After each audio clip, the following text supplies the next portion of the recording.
Yəqin ki, aramızda ömründə bir dəfə belə olsun dönərin dadına baxanlar var. Sonuncu dəfə getdiyim bu məkanda plovüstü dönərdən tutmuş İskəndərə kimi dadları məni valeh elədi.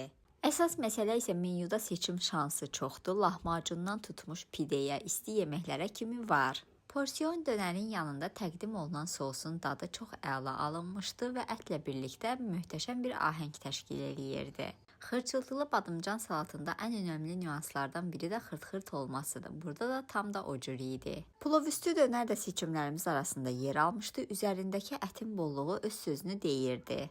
İskəndər isə favorimə çevrildi. 2 nəfər bu İskəndəri rahatlıqla yeyə bilər. O dərəcə porsiyası böyükdür. Məkanın adı Fıstıq restorandır. Məkanda uşaq otağı mövcuddur. Həmin otaqdakı kamera vasitəsilə məkanda əyləşəndə uşaqlarınızı rahatlıqla izləyə bilərsiniz. Kabinetləri var. Yəqin ki, aramızda ömründə bir dəfə belə olsun dönərin dadına baxanlar var. Sonuncu dəfə getdiyim bu məkanda plovüstü dönərdən tutmuş İskəndərə kimi dadları məni valeh elədi.